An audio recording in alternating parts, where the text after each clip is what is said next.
Hello and welcome CCANs. We are back with another sum. तो I hope आपको averages का जो हमारा एक और मैंने अंडरस्टैंडिंग आपको बताया था प्रीवियस वीडियो में, आपको वो समझा रहेगा. ठीक है, तो आप वो भी यूज कर सकते हो या फिर जो मेरा जो डिविएशन वाला अंडरस्टैंडिंग है, जो मैंने फर्स्ट एवरेजेस का जो फर्स्ट पार्ट था उसके अंदर मैंने आपको देखो दो सिनेरियोस में बताया था, वो एक्चुअली दी बेस्ट अंडरस्टैंडिंग है. अगर आपको वो समझ गया तो आपको कोई और मेथड, कोई और चीज सीखने की जरूरत नहीं है एवरेजेस में. आप सिर्फ वही एक अंडरस्टैंडिंग के बेसिस पे आप सारे सम सॉल्व कर सकते हो आप एवरेजेस के. ठीक है, तो देखो ये क्वेश्चन पहले ट्राई करो सॉल्व करने का खुद से and then will resume. Okay, तो देखो ये क्वेश्चन में क्या बोला है that the average, ये काफी सिंपल क्वेश्चन है, ये आपको आना चाहिए. इसके लिए बस आपको परसेंटेजेस का अंडरस्टैंडिंग थोड़ा सा होना चाहिए. ठीक है, अब ये सम में क्या बोला है, average of n numbers is 19 if 75% of the numbers, मतलब जो जितने भी n नंबर्स है उसका 75% of the number if they are increased by 3 each. ठीक है, and the remaining numbers are decreased by, मतलब remaining जो 25% of the numbers है they are decreased by 5 each. और हमें पूछा क्या गया है, then what will be the new average, right? तो अब देखो इसके अंदर जैसे देखो रेशियोज में आपको देखो पता होना चाहिए चीजें क्या हो रही है इधर. ठीक है, जैसे हम लोग ने जब देखो रेशियोज के बारे में जब हम लोग डिस्कस कर रहे थे, तो रेशियो में आपको कभी भी एग्जैक्ट चीजें दिए नहीं रहती है. जैसे अगर मैं बोलूं if a by b is 11/4, मतलब a का वैल्यू 11 के मल्टीपल्स में है, b का वैल्यू 4 के मल्टीपल्स में है, लेकिन 11 के कौन से मल्टीपल में वही मुझे पता लगाना रहता है, राइट? वैसे ही जैसे रेशियो में आपको a और b का रिलेशन दिया रहता है, वैसे ही परसेंटेजेस में भी रिलेशन दिया रहता है. ठीक है, तो अगर मैं आपको बोलूं कि I scored, let's say, 60% of the total marks in a given exam. ठीक है, तो मैं ये 60% बोल के आपको क्या बता रहा हूं, मैं एक रिलेशन दे रहा हूं आपको. मैं आपको ये बोल रहा हूं कि if the total marks of the exam would be, let's say, 100, then I would have scored 60.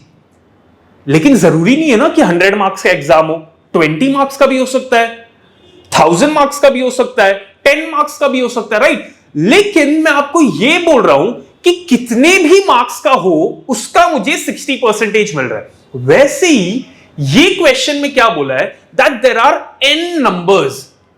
कितने नंबर्स है मुझे नहीं पता है, लेकिन ये एक कंफर्म्ड चीज है कि वो n नंबर्स के 75% नंबर्स को मैं इंक्रीज कर रहा हूं बाय 3, और जो रिमेनिंग 25% बच रहे हैं उनको मैं डिक्रीज कर रहा हूं बाय डिक्रीज बाय मैं 5 कर रहा हूं, राइट?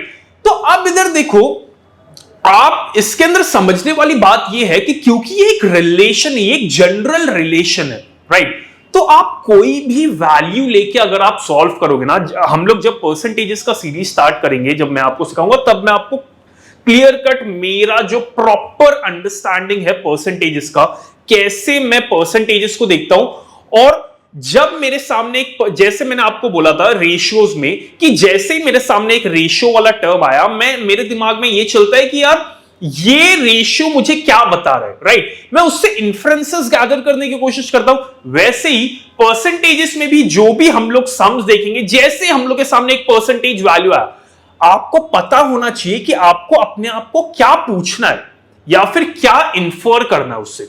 ठीक है, तो इधर सिर्फ ये बोला है कि 75% of the numbers are increased by 3, right? तो इसके अंदर आप कोई भी नंबर वैल्यू अगर आप लोगे ना, तो आपको आंसर सेम मिलेगा. ठीक है, n का वैल्यू आप कुछ भी अज्यूम करोगे क्योंकि आपको रिलेशन दिया गया इधर, राइट? तो 75% को हम लोग और एक आपको संकेत सर ने सिखाया रहेगा. 75% इज नथिंग बट 3/4, राइट? तो 75% अगर 3/4 है, तो 3/4 क्या है? 3/4 मतलब 3 out of how many things? 4 things, right? मतलब अगर मुझे कोई चीज का 3/4 निकालना है, तो I should be having 4 things in the first place, right? तो मिनिमम नंबर जो n का जो मिनिमम वैल्यू हो सकता है, ठीक है, लीस्ट वैल्यू जो पॉसिबल है वो है 4। तो टू ईज आवर कैलकुलेशंस हम लोग 4 ही लेंगे। देखो आप 400 भी लोगे ना तो भी सेम आंसर आएगा, आप 4000 लोगे तो भी सेम आएगा, आप 20 लोगे तो भी सेम आएगा, but it should be in the multiple of 4। ठीक है, तो अगर मैं अज्यूम करूं कि लेट्स से मैं अज्यूम कर रहा हूं कि मेरे पास सिर्फ n का वैल्यू 4 है, तो अगर n का वैल्यू 4 है मतलब 4 नंबर्स है 1 2 3 4। अब इधर क्या बोला है that 75% of the numbers are increased by 3, 75% of 4 would be 3 itself, right? तो लेट्स से कि ये तीन नंबर्स को मैं 3 से इंक्रीज कर रहा हूं, मतलब मैं +3 कर रहा हूं, और जो remaining 25% of the remaining number है उनको मैं क्या कर रहा हूं, मैं 5 से डिक्रीज कर रहा हूं।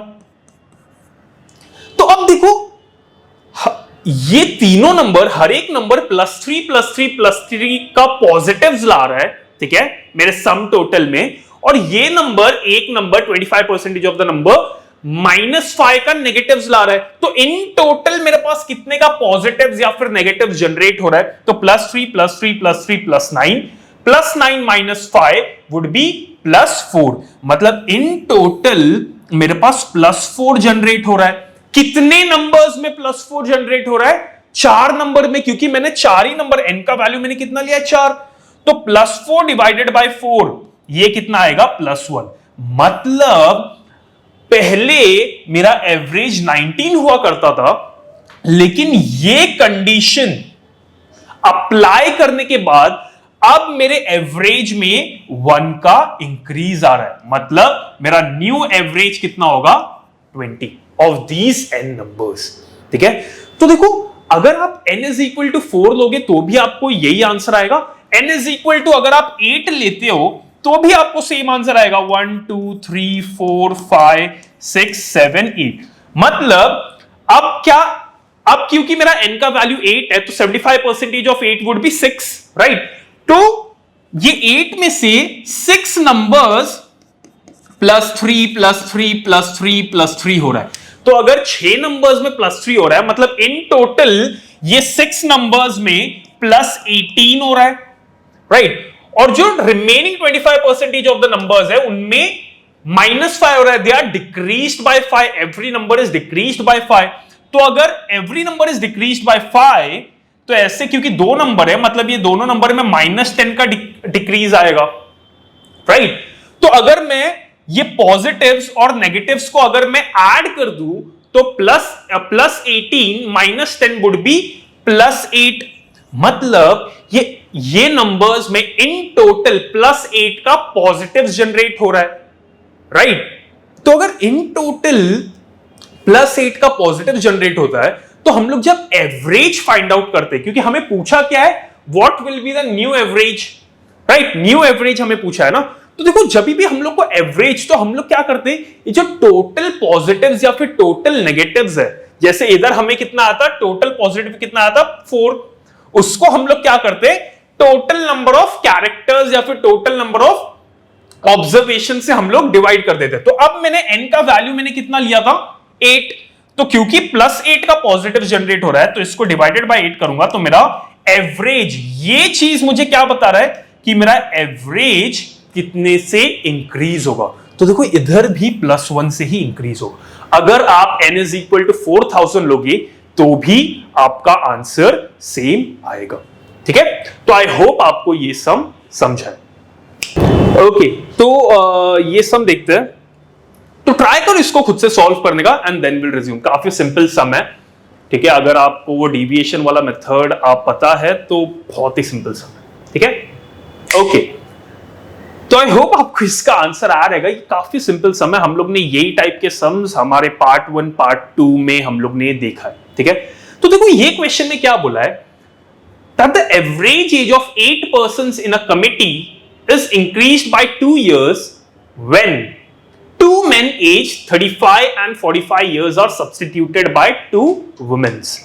Okay, the average age of these 2 women is, तो हमें ये पूछा है। तो अब अभी देखो ये क्वेश्चन में अगर आप डेविएशन वाला मेथड यूज करोगे तो देखो सबसे पहले ये क्वेश्चन में देखो क्या बोला, that the average age of 8 persons in a committee is increased by 2 years. तो देखो सबसे पहला चीज आपके दिमाग में यह आना चाहिए कि यार 8 लोगों की कमिटी है, उसमें एवरेज एज 2 इयर्स से इंक्रीज हो रहा है। तो एवरेज एज 2 इयर्स से इंक्रीज हो रहा है मतलब ऑब्वियस सी बात है कुछ तो चेंजेस आ रहे हैं वो कमिटी में, तभी वो एवरेज एज 2 इयर्स से इंक्रीज हो रहा है, राइट? तो अगर 8 लोगों की कमिटी का एवरेज एज 2 इयर्स से इंक्रीज हो रहा है मतलब हर एक बंदे का एवरेज एज +2 हो रहा है, राइट? तो अगर 8 लोगों में सभी में अगर +2 हो रहा है तो 8 लोगों में इन टोटल कितना पॉजिटिव्स क्रिएट हो रहा है? तो 8 लोगों में in total 16 worth positives create हो रहा है, राइट? अब आपको सिंपल सा क्वेश्चन अपने आप को यह पूछना है कि यार ये +16 आ कहां से रहा है? तो ये आ कहां से रहा है? इधर क्या बोला है? इधर ये बोला है that 2 men aged 35 and 45 years are substituted by 2 women. तो अब देखो इधर क्या हो रहा है पता है क्या? इधर जो एक बंदे का एज था 35, दूसरे का 45, राइट? तो ये लोग सब्स्टिट्यूट हो रहे मतलब ये 2 मेन ग्रुप से बाहर जा रहे और उनकी जगह पे 2 वुमेन ग्रुप के अंदर आ रहे, मतलब पहले भी 8 लोग थे अभी भी 8 लोग हैं, मतलब कोई भी कैरेक्टर्स में डिक्रीज नहीं हुआ है या फिर इंक्रीज नहीं हुआ है, ठीक है? लेकिन ये सब्स्टिट्यूशन के बाद average age of 8 persons in a committee gets increased by 2 years, मतलब 16 का पॉजिटिव्स आ रहा है। अब आपको सिंपल सा क्वेश्चन ये पूछना है कि यार ये 16 का पॉजिटिव्स कहां से आ रहा है? तो 16 का पॉजिटिव्स इसलिए आ रहा है शायद से क्योंकि ये जो 8 लोगों की कमिटी थी, ठीक है, इनमें से 2 बंदे बाहर गए, ठीक है, 2 मेन बाहर गए। पहले का एज कितना था? 35 इयर्स, दूसरे का 45 इयर्स, मतलब इन टोटल ये 2 बंदे अपने साथ 80 इयर्स लेके बाहर जा रहे हैं, राइट? तो जो 2 वुमेन्स अंदर आ रही है ग्रुप में, राइट, अगर वो भी इन टोटल 80 इयर्स लेके ही अगर ग्रुप को ज्वाइन करते तो मतलब वो दोनों का एज समझो 32 एंड 48 80 ही होता तो ग्रुप का एवरेज एज अनचेंज रहता, राइट? लेकिन क्वेश्चन में बोला है कि ग्रुप का एवरेज एज 2 से इंक्रीज हो रहा है, 2 से इंक्रीज हो रहा है मतलब उसके सम टोटल में ये एडिशनल 16 आ रहा है क्योंकि +16 को अगर मैं डिवाइडेड बाय 8 करूं तभी वो +2 सब में डिस्ट्रीब्यूट होगा, राइट? मतलब इससे मैं क्या समझ सकता हूं? इससे मैं ये समझ सकता हूं कि जब ये 2 बंदे जा रहे थे उन लोग अपने साथ 80 इयर्स लेके जा रहे थे, लेकिन ये जो 2 वुमेन्स जो इनको सब्स्टिट्यूट कर रहे हैं वो अपने साथ सिर्फ 80 इयर्स लेके नहीं आ रहे। अगर वो 80 इयर्स लेके आते तो एवरेज अनचेंज रहता। तो मैं क्या बोल सकता हूं? मैं ये इन्फर कर सकता हूं कि वो लोग अपने साथ शायद से 80 + 16 इयर्स लेके अंदर आ रहे ग्रुप के अंदर, राइट? इसलिए ग्रुप के बाहर जा रहा है 80 इयर्स, ग्रुप के अंदर आ रहा है 80 + 16 इयर्स, और ये एक्स्ट्रा जो 16 इयर्स है वो सभी 8 बंदों में डिस्ट्रीब्यूट होके ग्रुप का एवरेज +2 से इंक्रीज कर दे रहा है, राइट? तो मतलब मुझे इधर मतलब ये जो 2 वुमेन्स जो ग्रुप के अंदर आ रहे हैं उनका सम टोटल एजेस का सम टोटल कितना होगा? 80 + 16 विच इज 96 इयर्स। तो अब इधर पूछा क्या है? The average age of these 2 womens. तो अगर ये दोनों वुमेन्स का सम टोटल 96 है तो एवरेज कितना रहेगा? 2 लोगों का सम टोटल 96, तो एवरेज 96/2 विच इज 48 इयर्स। तो मेरा इस क्वेश्चन का आंसर क्या रहेगा? 48 इयर्स। तो ये काफी सिंपल था। और देखो अगर आपको डेविएशन वाला मेथड पता है, ठीक है, तो काफी सिंपल तरीके से यार ये सब सम्स आप लोग ओरली कर सकते हो। देखो ये सब मैंने लिखा क्यों? ताकि आपको समझे, ठीक है? लेकिन अगर आप अपने प्रैक्टिस डेज में जब आप खुद से भी सम सॉल्व करोगे तो प्लीज यही मेथड से सॉल्व करने का ट्राई करो, ठीक है? और एक बार आपने इसको मास्टर कर लिया फिर आपको एवरेजेस में कोई भी सम आने दो, आप लोग इजीली कर सकते हो, ठीक है। Okay, now let's look at this sum. ये भी काफी सिंपल सम है, ठीक है। ट्राई करो इसको सॉल्व करने का खुद से, and then will receive. Okay, तो देखो सम में क्या बोला है, that a student finds average of 15 two digit numbers, ठीक है। 2 डिजिट नंबर्स है और 15 ऐसे नंबर्स है जिनका एवरेज वो बंदा फाइंड आउट कर रहा है। He makes a mistake by interchanging। ये टाइप के सम्स ना काफी मतलब काफी ज्यादा आते हैं कि कोई बंदा मिस्टेक कर दे रहा है या फिर कोई इरेज कर दे रहा है, तो ये सब सम्स भी हमें पता होने चाहिए। तो इसमें क्या बोला है कि he makes a mistake by interchanging digits while recording one number. As a result, his answer is 3.6 answer. हाँ, तो उसको एवरेज फाइंड आउट करने बोला था और एक नंबर के डिजिट्स को उसने इंटरचेंज कर दिया, तो उसका जो आंसर आया that was 3.6 more than the correct answer. मतलब उसका एवरेज लेट से उसका आंसर लेट से ए आना चाहिए था, लेकिन उसका आंसर आया कितना, a प्लस 3.6। तो उसका जो एवरेज है वो 3.6 से इंक्रीज हो गया। अब हमें पूछा क्या है, find the difference of the digits of that number in which he made the mistake. मतलब लेट से वो नंबर लेट से 89 है, ठीक है, और उसने उसको 98 काउंट कर दिया, ठीक है। तो 89 को 98 किया, मतलब जो नंबर है उसका टेंस प्लेस में कितना 8, यूनिट्स प्लेस में कितना 9, तो वो दोनों का डिफरेंस कितना रहेगा 1। तो वही हमें पूछा है, ठीक है। तो इधर जो चीज हमें आंसर देगा वो ये है कि एवरेज उसको जो पता लगाना था वो था a, लेकिन उसने पता क्या लगा दिया, उसको क्या मिल गया, a प्लस 3.6। एवरेज उसका 3.6 से इंक्रीज हो गया, राइट। अब कितने नंबर्स का एवरेज है, कितने नंबर्स का एवरेज मुझे पता लगाना था, 15 नंबर्स का, राइट। तो अगर 15 नंबर्स का एवरेज 3.6 से इंक्रीज हो रहा है, मतलब हर एक नंबर 3.6 से इंक्रीज हो रहा है ऑन एन एवरेज, तो ऐसे कितने नंबर्स है, ऐसे 15 नंबर्स है, राइट। ऐसे कितने नंबर्स है, ऐसे 15 नंबर्स है। तो अगर हर एक नंबर का 3.6 से एवरेज इंक्रीज हो रहा है और ऐसे 15 नंबर्स है, तो इन टोटल कितने का एडिशनल इंक्रीज आ रहा है मेरे सम टोटल में। तो इन टोटल कितने का इंक्रीज आ रहा है, वो आ रहा है 3.6 का इंक्रीज हो रहा है कितने नंबर्स में, 15 नंबर्स में। मतलब इन टोटल कितने का इंक्रीज आ रहा है, in total 3.6 into 15 is 36 plus 18 54, right. तो 54 का इन टोटल इंक्रीज आ रहा है। अब आपको सिंपल सा क्वेश्चन अपने आप को यह पूछना है कि जो एडिशनल इंक्रीज आ रहा है 54 का, वो क्यों आ रहा है।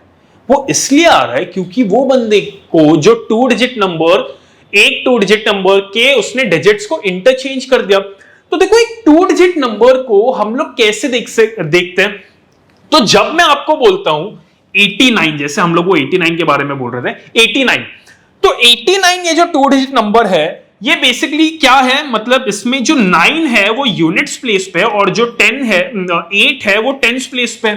तो इसको ही मैं कैसे लिख सकता हूं, इसको मैं 8 into 10 plus 9 लिख सकता हूं, 9 into 1। तो क्योंकि ये 8 टेंस प्लेस पे तो मैं इसको 10 से मल्टीप्लाई कर रहा हूं, और क्योंकि ये 9 यूनिट्स प्लेस पे तो मैं इसको एक यूनिट से मल्टीप्लाई कर रहा हूं, विच इज 1, ठीक है। तो वैसे ही मैं कोई भी 2 डिजिट नंबर को, अगर एक कोई 2 डिजिट नंबर लेट से XY है, ठीक है, जहां पे X is at tens place and Y is at units place, ठीक है। तो मैं इसको कैसे रिप्रेजेंट कर सकता हूं, मैं इसको 10x प्लस y ऐसे में रिप्रेजेंट कर सकता हूं। तो इधर क्या बोला है, इधर ये बोला है कि उसने एक पर्टिकुलर नंबर के डिजिट्स को उसने इंटरचेंज कर दिया। मतलब वो नंबर था XY, लेकिन उसने क्या कर दिया, उसको रिकॉर्ड करते वक्त YX कर दिया। मतलब अब वो क्या बोल रहा है, y is at tens place and x is at units place। तो मैं इसको कैसे लिख सकता हूं, 10y minus x, 10y plus x, right. तो अब उसको रिकॉर्ड करना था ये नंबर, उसने रिकॉर्ड कर दिया ये नंबर, और उसके वजह से ये एडिशनल 54 मेरे सम टोटल में इंक्रीज आ रहा है, राइट। तो मैं क्या बोल सकता हूं, तो मैं ये बोल सकता हूं कि this number minus this number should give me 54। तो अगर 10y plus x minus 10x plus y, तो ये कितना हो जाएगा, ये हो जाएगा 9y माइनस 9x, राइट। तो ये 9y minus 9x would be how much, 54। तो अगर 9y माइनस 9x इज 54, तो y minus x should be 6। तो मुझे पूछा क्या गया है, find the difference of the digits of that number in which he made the mistake. मतलब y माइनस x का डिफरेंस कितना होना चाहिए, 6। तो वो नंबर क्या हो सकता है, वो नंबर कुछ भी हो सकता है, राइट। जैसे जो भी नंबर के यूनिट्स और टेंस प्लेस के का डिफरेंस अगर 6 आ रहा है, वो नंबर हो सकता है। मतलब वो नंबर 17 भी हो सकता है, क्योंकि उसने शायद 17 को 71 लिख दिया। 71 माइनस 17 वो कितने का डिफरेंस क्रिएट हो रहा है, 54 का डिफरेंस क्रिएट हो रहा है। या फिर वो नंबर लेट्स से 28 भी हो सकता है। 28 को अगर वो 82 लिख देगा तो भी 54 का डिफरेंस क्रिएट होगा, राइट। या फिर वो नंबर 39 भी हो सकता है, राइट। अभी भी दोनों के बीच का difference units place is 6 more than tens place, तो उसने इसको शायद 93 लिख दिया रहेगा, तो भी डिफरेंस कितना आता है, 54। लेकिन हमें वो एग्जैक्ट नंबर नहीं पूछा है, राइट। और एग्जैक्ट नंबर हम पता भी नहीं लगा सकते थे। तो अगर ये क्वेश्चन में लेट्स से पूछा गया होता व्हाट वाज दैट नंबर, और ऑप्शंस में एक ऑप्शन होता कैंट बी डिटरमाइंड, तो हमारा आंसर क्या होता, कैंट बी डिटरमाइंड, क्योंकि वो नंबर बहुत सारे वैल्यूज ले सकता है, ठीक है। तो और एक क्वेश्चन इस पे फ्रेम हो सकता है कि how many values can this number take. अगर ये कंडीशन है, ठीक है, तो how many values can this number take, तो हम लोग इजीली उससे पता लगा सकते हैं कि वो नंबर कितने वैल्यूज ले सकता है। तो वो नंबर कितने वैल्यूज इधर ले सकता है, तो देखो 06 नहीं हो सकता है, क्योंकि वो सिंगल डिजिट नंबर हो जाएगा। 17 यस, 28 यस, 39 यस। अब देखो मैं फिर 40 नहीं कर सकता हूं, राइट। तो वो मतलब ये नंबर कितने वैल्यूज ले सकता है, ये नंबर सिर्फ 3 वैल्यूज ले सकता है, अगर ये ये क्वेश्चन पूछा जाता तो, ठीक है, कि वो जो नंबर में उसने मिस्टेक किया है वो नंबर कितने वैल्यूज ले सकता है, तो वो नंबर 3 डिफरेंट वैल्यूज ले सकता है, ठीक है। तो ये क्वेश्चन में क्या पूछा है, वो नंबर के डिजिट्स का डिफरेंस, तो विच इज 6, ठीक है। I hope this thing is clear. Okay, now let's look at our next sum. ट्राई करो इसको सॉल्व करने का, ये भी ठीक ठाक सिंपल सम है, ठीक है। ट्राई करो इसको सॉल्व करने का and then will resume. Okay, तो देखो एक क्वेश्चन में क्या बोला है, that ages of 9 member of a community is measured in a sequence such that sequence मतलब छोटे से बड़े तक हम लोग जा रहे हैं, ठीक है, मिनिमम टू मैक्सिमम वैल्यू तक इन अ सीक्वेंस।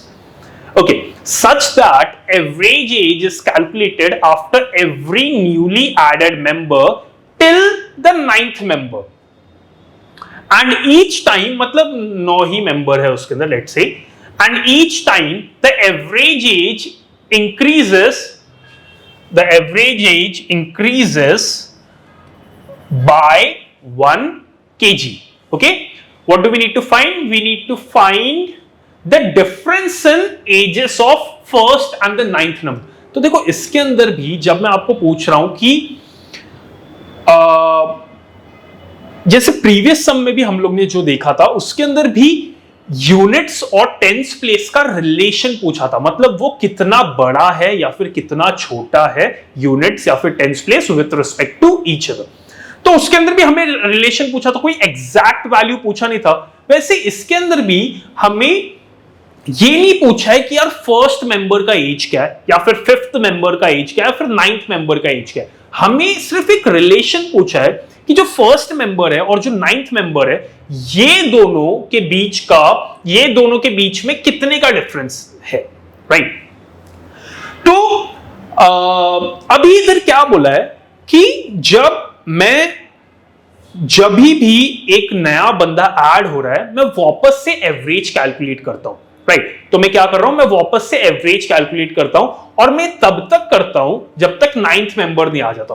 और ये क्वेश्चन में बोला है कि every time I calculate the average it increases by 1 kg। Okay, तो ये केजी के टर्म्स में, मतलब वेट्स के बारे में बात किया है, ठीक है। तो उनके वेट्स के बारे में बात किया है, ठीक है। तो अगर मुझे सिर्फ रिलेशन फाइंड आउट करना है कि यार फर्स्ट और नाइन्थ मेंबर, तो यार मैं स्टार्टिंग वैल्यू फर्स्ट मेंबर का कुछ भी लूं, क्या फर्क पड़ता है, राइट। तो देखो, वो एक्स अज्यूम करने से अच्छा एक नंबर वैल्यू अज्यूम करो, क्योंकि आप फिर उसको ओरली भी कर सकते हो और इजीली आप वो कैलकुलेबल रहता है, ठीक है। एक्स अगर आप ले लेते हो ना, तो आपके कैलकुलेशन फुकट की मतलब डिफिकल्ट हो जाते हैं, ठीक है, और आप ओरली तो उसको कर ही नहीं पाओगे, ठीक है। तो देखो, आई होप आपको अब तक समझ रहा रहेगा कि ये सब जो सम्स है वो स्कूल वाले मेथड से शायद कर ही ना पाए हम लोग, या फिर जो मैंने आपको पार्ट 2 में जो आपको मैंने मेथड सिखाया था, वो मेथड से भी शायद हम लोग उसको कर ही ना पाए। लेकिन अगर आपको वो डेविएशन वाला मेथड पता है, जो मैं यूज करता हूं नॉर्मली हर एक सम में, तो आप लोग डेविएशन से ही फाइंड आउट करके कि एक नया बंदा ऐड हो रहा है तो उसके वजह से क्या चीजें चेंज हो रही है, या फिर एवरेज चेंज हो रहा है तो क्यों एवरेज चेंज हो रहा है, तो ये सब क्वेश्चन आपको अपने आप को पूछने, ठीक है। और वो मेथड आपको सभी सम्स में आपको हेल्प करेगा। तो देखो, इसके अंदर क्या बोला है, लेट्स अज्यूम कि जो फर्स्ट मेंबर है वो 1 kg का है, लेट्स अज्यूम, ठीक है। तो अब क्या बोला है कि जब सेकंड बंदा ऐड होगा ये बंदे के साथ, तो average should increase by 1 kg। अब एक ही बंदे का एज मुझे वेट मुझे पता है, विच इज 1 kg, राइट। ये कितना है, 1 kg। तो ये जो फर्स्ट बंदा है जिसका वेट है 1 kg, अगर मैं एवरेज निकालूंगा तो 1 kg आएगा, क्योंकि एक ही बंदे का एज है, राइट। 1 divided by 1 is 1। अब इधर क्या बोला है कि जब सेकंड बंदा ऐड हो रहा है ना, जब सेकंड बंदा ऐड हो रहा है तो average should increase by 1 kg। मतलब एवरेज इनिशियली जब एक ही बंदा था तो 1 kg था, तो मतलब अभी एवरेज कितना हो जाना चाहिए, 2 kg, राइट। तो एवरेज 2 kg होने के लिए सेकंड बंदे का वेट कितना होना चाहिए, तो सेकंड बंदे का वेट 2 kg हुआ तो चलेगा नहीं, क्योंकि 1 + 2 will be 3, 3/2 will be 1.5, तो ये कितना होना चाहिए, 3 kgs। तो 1 + 3 would be 4, 4 divided by 2 would be, तो ये दोनों का एवरेज कितना आ जाएगा, 2 kg। तो एवरेज पहले था 1 kg, अभी हो गया 2 kg, 1 से इंक्रीज हो गया, राइट। तो अब अगर थर्ड बंदा आएगा तो उसका वेट कितना होना चाहिए, क्यों उसका वेट, क्योंकि ये average should increase by another kg, एक और kg से वो इंक्रीज होना चाहिए, राइट। तो वो कितना होना चाहिए उसका वेट, तो देखो, अगर 3 kgs होना चाहिए ना, अगर 3 kgs एवरेज होना चाहिए 3 बंदों का, ठीक है, तो मतलब तीनों बंदों का sum total would be 9, right. तो 9 माइनस पहले 2 बंदों का तो 4 है, तो मतलब ये बंदे का कितना होना चाहिए, 5 kg। फोर्थ बंदा अगर ऐड होगा, ठीक है, फोर्थ बंदा अगर ऐड होगा तो वो कितना होगा, वो 7 kg। तो देखो, एक पैटर्न बन रहा है इधर कि जो भी नया बंदा ऐड हो रहा है ना, वो 2 kgs अपने साथ एक्स्ट्रा लेके आ रहा है,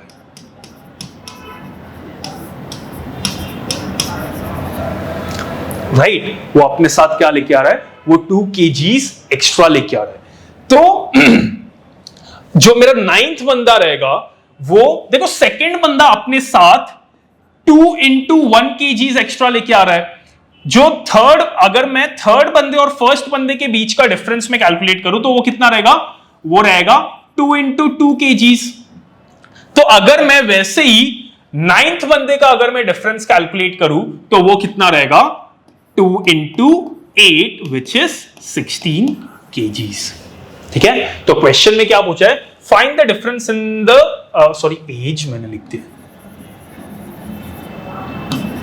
डिफरेंस इन वेट ऑफ, यार ये तो समझने वाली बात है, ठीक है, भले वो एरर था।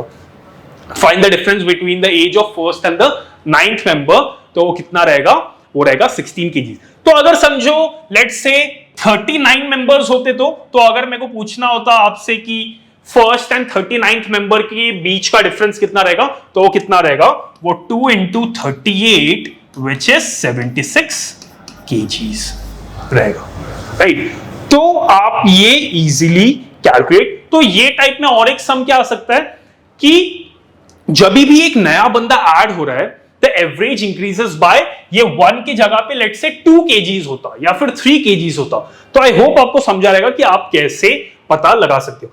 तो देखो इनिशियल बंदा मैंने 1 kg लिया है, अगर आप इनिशियल बंदे का वेट 10 kgs लेते या फिर 7 kgs लेते और फिर भी अगर आप कैलकुलेट करते ना तो भी आपका आंसर सेम आता, क्योंकि आपको फर्स्ट एंड लास्ट बंदे का डिफरेंस या फिर रिलेशन पूछा है, उनके एग्जैक्ट एजेस आपको पता लगाने नहीं है और आप पता लगा भी नहीं सकते हो, राइट। ओके, तो आई hope this some is clear. Okay.